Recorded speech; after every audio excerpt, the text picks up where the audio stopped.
আলোচনার শুরুতে সবাইকে আমি স্বাগত জানাচ্ছি। তোমরা দেখতে পাচ্ছ এটা এমসিকিউ কোশ্চেন যে ধরনের যে টাইপের হয়, এটা মূলত এখানে আবছা দেখা যাচ্ছে। দেখো, প্রথম, দ্বিতীয়, তৃতীয়, চতুর্থ এই চারটে অধ্যায় নিয়ে যে 10টা করে কোশ্চেন, এখানে কিন্তু মোট 40টা কোশ্চেন আমি দিয়েছিলাম। এটা ছেলেমেয়েরা আজকেই পরীক্ষাটা দিয়েছে এবং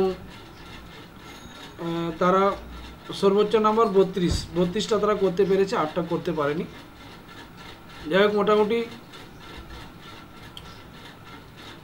যে কোশ্চেনগুলো আমি দিয়েছিলাম, এখানে এই পাতায় দেখছো 32টা কোশ্চেন আছে। এই কোশ্চেনগুলো ইম্পর্টেন্টই ধরা যেতে পারে।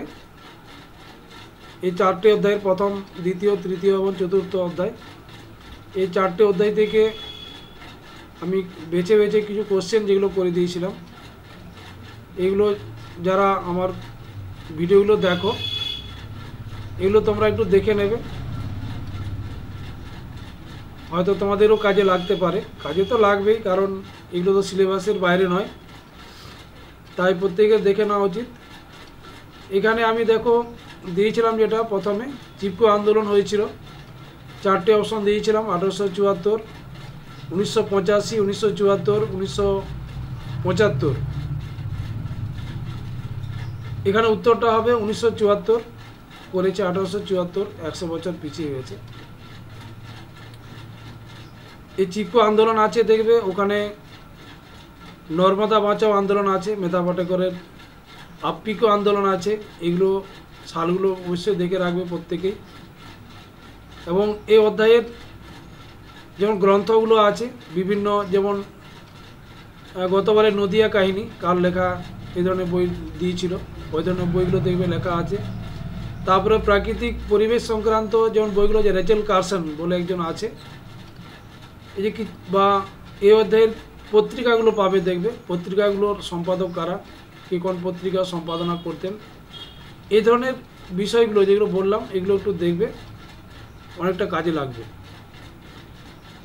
সাধারণত যে লেখা বই বা আন্দোলন বা ওখানে দিবস কিছু আছে, আন্তর্জাতিক নারী দিবস, তারপরে হচ্ছে অরণ্য দিবস যেটা আছে, এই ধরনের কিছু বেছে বেছে করবে। এখানে যাই হোক, এখানে যে বিষয়গুলো আমি দিয়েছিলাম একটু দেখে নিই, যেহেতু সময়টা কম। তো চিপকো আন্দোলন 1974, এটা যদি থাকে। অশান্ত অরণ্য জীবন গ্রন্থটি কার লেখা? এখানে রেচেল কার্সন করেছে, এটা হবে রামচন্দ্র গুহ। তারপরে বঙ্কিমচন্দ্র বঙ্গদর্শন পত্রিকার সম্পাদনা করেছিলেন কত বছর? এখানে দেখো অনেকগুলো দেওয়া আছে, 12, 10, 3, এটা 4 বছর হবে, 4 করেছে। কুচিপুড়ি যে রাজ্যের নৃত্যশৈলী? তামিলনাড়ু, অন্ধ্রপ্রদেশ, আসাম, কেরল, এটা অন্ধ্রপ্রদেশের নাচ। তারপর যে ভারতে নির্মিত প্রথম নির্বাক চলচ্চিত্র, নির্বাক যেটা ছবি আছে কিন্তু এখানে কিন্তু কথা নেই, এখানে পরপরই আছে নির্বাক চিত্র। হিন্দি যে ছবি সেটা হচ্ছে রাজা হরিশ্চন্দ্র, আর বাংলা হচ্ছে বিল্লমঙ্গল। সবাক চিত্র পরপর দুটো আছে, দেখো জামাই ষষ্ঠী, আলোমারাটা হিন্দি, আর জামাই ষষ্ঠীটা হচ্ছে বাংলা। এখানে একটা মনে রাখার একটা আমি ছেলেমেয়েদের বলি, যেটা যে হ বয়সী করবে, হবি for Harishchandra, B for Bilwamangal. এখানে আজা করবে, আ ফর আলোমারা, বর্গীজ আকার পর জামাই ষষ্ঠী, মানে হিন্দি আর ইংরেজি, হিন্দি আগে বাংলাটা পরে, আজা, এটা মনে রাখবে। এখানে হবি, তাহলে নির্বাক এবং সবাক চিত্র মনে রাখা একটা সহজ হবে। তারপর যে বাপি বাড়ি যা গ্রন্থটি কার লেখা? এখানে গৌতম ভট্টাচার্যের লেখা ছিল, এটাও ঠিক করেছে। 71 ডায়েরি গ্রন্থটি কে লিখেছেন? এটাও ঠিক করেছে সুফিয়া কামাল। কলহনে রাজতরঙ্গিনী, এটা কী ধরনের ইতিহাস? পরিবেশ, শহরের, এটা স্থানীয় ইতিহাস, স্থানীয়ই করেছে। ভারতে নিম্নবর্গের ইতিহাস চর্চা শুরু হয়েছিল কত সালে? এটা 1960, মানে 60-এর দশকে, অনেক সময় লেখা থাকে 1960 করবে। তারপর যে হুগলি জেলার ইতিহাস গ্রন্থটি কে রচনা করেন?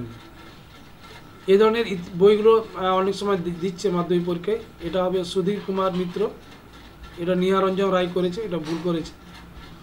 প্রাচ্যবাদী হিসাবে পরিচিত ছিলেন, প্রাচ্যবাদী এখানে উইলিয়াম জোন্স, এটা উত্তর হবে।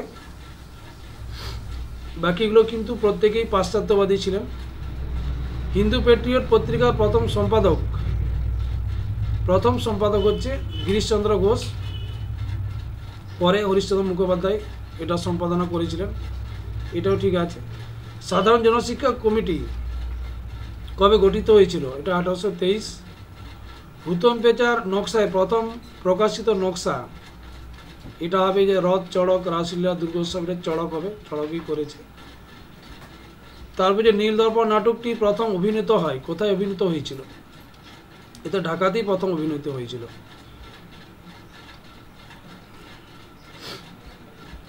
ষোলোর কোশ্চেন হচ্ছে 19 শতকে নবজাগরণকে ঐতিহাসিক প্রতারণা কে বলেছিলেন? এটা হয় বিনয় ঘোষ, বিনয় ঘোষই করেছে। মানব তৈরি ধর্ম,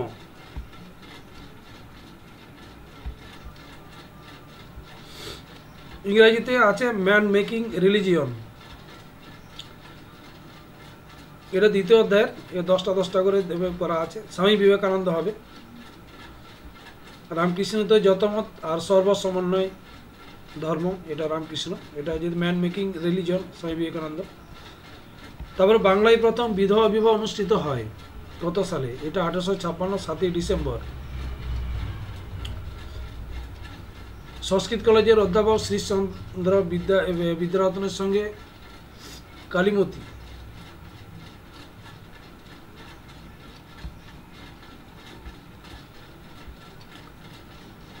কালীমতী দেবী, তাহলে এটা হয়েছিল শ্রীশচন্দ্র বিদ্যারত্নের সঙ্গে প্রথম বিধবা বিবাহ যেটা হয়। তারপর যে দেবেন্দ্রনাথ ঠাকুর ব্রাহ্ম সমাজে যোগ দেন কত সালে? এটা 1843 সালে।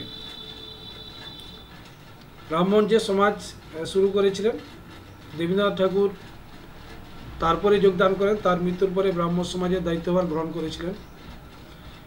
20 কোশ্চেন যে কলকাতা বিশ্ববিদ্যালয়ের প্রথম আচার্য ছিলেন, আচার্য এটা লর্ড ক্যানিং হবে, মানে সেই সময়কার যিনি মানে গভর্নর ছিলেন, শাসক ছিলেন।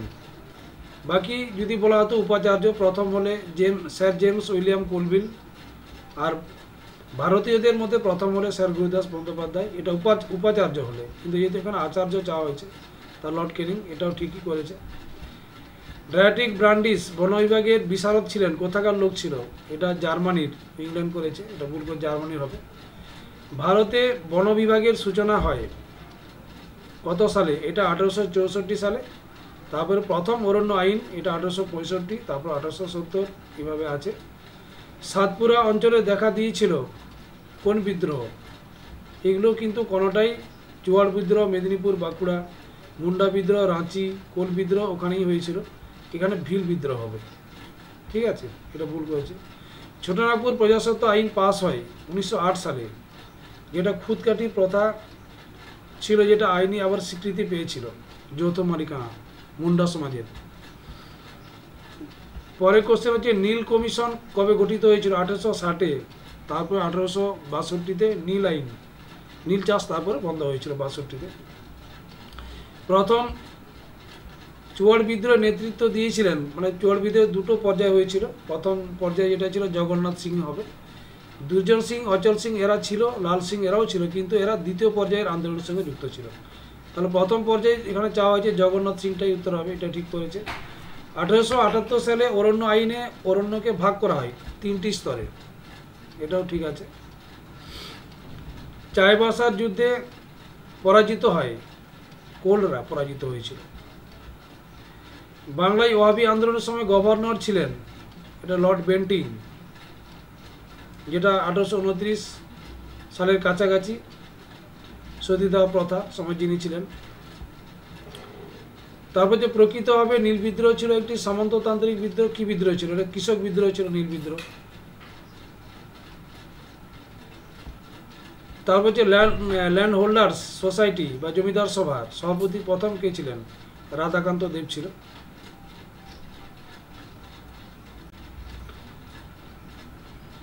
এই জমিদার সভা বা ল্যান্ড হোল্ডার সোসাইটি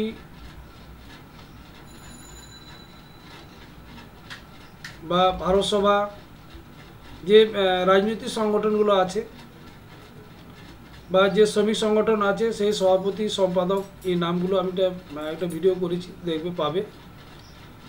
এগুলো কিন্তু পরীক্ষাতে দুটো দুটো করে হিসাবে 4টে পাবে। এই ধরনের কোশ্চেনগুলো থাকেই গতানুগতিকভাবে। তাই ভিডিওটাও তোমরা রাজনৈতিক এবং শ্রমিক সংগঠন যে সভাপতি সম্পাদক, এটা ভালো করে দেখে নেবে, প্রয়োজনে খাতায় তুলে রাখবে। তারপর যে 32-এ যে কানপুরে মহাবিদ্রোহ নেতৃত্ব দিয়েছিলেন, এখানে তাঁতিয়া তোপিও আছে, নানা সাহেবও আছে, দুটোই হবে। নানা সাহেবটা সাধারণত করার চেষ্টা করবে। কুনওয়ার সিং এটা বিহারের জগদীশপুরে ছিল, এখানে কানপুরে যাওয়া হয়েছে, নানা সাহেব হবে।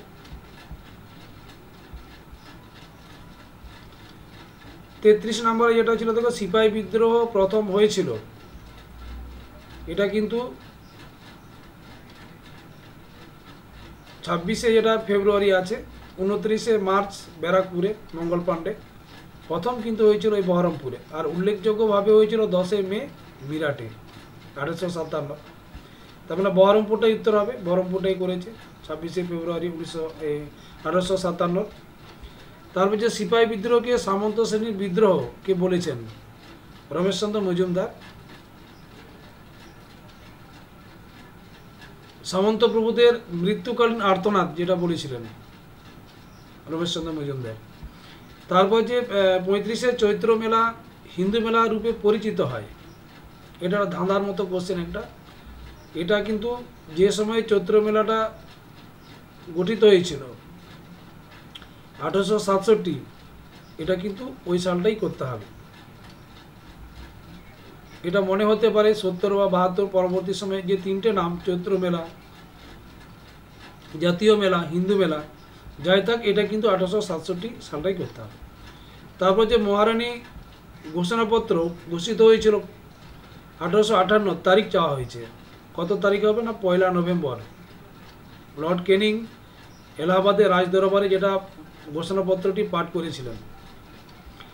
তারপরে যে সিপাহী বিদ্রোহে স্বতঃস্ফূর্তভাবে অংশগ্রহণ করেনি, এখানে দেখো অযোধ্যা, পাঞ্জাব, বুন্দেলখণ্ড, রোহিলখণ্ড আছে, এখানে পাঞ্জাব হবে। পাঞ্জাব এই বিদ্রোহে স্বতঃস্ফূর্তভাবে অংশগ্রহণ করেনি। আর সবচেয়ে স্বতঃস্ফূর্তভাবে অংশগ্রহণ যদি ধরা হয়, তাহলে অযোধ্যা অবশ্যই হবে, করেনি লেখা আছে পাঞ্জাব। ভারত সভার প্রথম রাজনৈতিক আন্দোলন ছিল কোন বিষয়ে প্রথম? এগুলো সবগুলোই ভারত সভা দ্বারা আন্দোলন হয়েছিল। ভারত সভা থেকে প্রথম হয়েছিল সিভিল সার্ভিস, যে বয়সটা কমিয়ে দেওয়া হয়েছিল, 21 থেকে 19 করে দেওয়া হয়েছিল। এটার জন্যই প্রথম ভারত সভা কিন্তু প্রথম পদক্ষেপ নিয়েছিল। 39 যে আধুনিক ভারতীয় ব্যঙ্গচিত্র প্রথম প্রকাশিত হয় কোন পত্রিকা? এটা পত্রিকার নামগুলো দেখো লেখা আছে, Indian mirror, Athenaeum, Hindu patriot. এটা উত্তরটা অমৃতবাজার পত্রিকা হবে, এটাই করেছে, এটাও ঠিক করেছে। তারপর যে বন্দে মাতরম সঙ্গীতে প্রথম সুর দেন, এখানে 2জন সুর দিয়েছে, প্রথম চাওয়া হয়েছে যদু ভট্ট, এটাও ঠিকই করেছে। দ্বিতীয়বার সুর দিয়েছিল কিন্তু রবীন্দ্রনাথ ঠাকুর, আর লেখা তো বঙ্কিমচন্দ্র চট্টোপাধ্যায়ের। তার মানে এখানে প্রথম যে সুর দিয়েছিলেন তিনি যদু ভট্ট, এটাই ঠিক করেছে। এইভাবে মোটামুটি দেখতে পাচ্ছি তারা, মানে যে পরীক্ষাটা দিয়েছে, যার খাতা এটা, সে কিন্তু 32টা ঠিক করতে পেরেছে, বাকি 8টা ঠিক করতে পারেনি। ঠিক আছে, এই ধরনের এমসিকিউ কোশ্চেন পরের যে অধ্যায় আছে 5, 6, 7, 8 4টে অধ্যায় যে আছে, সেখান থেকেও কিছু বেছে বেছে আলোচনা হবে, এবং পরবর্তী সময়ে আবার এখন আলোচনা চলতেই থাকবে। তাই আমি বলবো আমার ভিডিওর সঙ্গে থাকো, তোমাদের নিশ্চয়ই উপকার হবে। এবং আর বলার বিষয়, যারা নতুন আছো অবশ্যই সাবস্ক্রাইব করো, লাইক দেবে, কমেন্ট করবে, শেয়ার করবে প্রয়োজনীয় বন্ধুদের। তোমাদের থেকে তোমাদের বন্ধুরা যাতে উপকৃত হয়, তাদের যেন উপকার হয়। ঠিক আছে, এই পর্যন্তই। সবাইকে শুভরাত্রি এবং গুড নাইট জানিয়ে আজকের ভিডিওটা এখানে আমি শেষ করছি।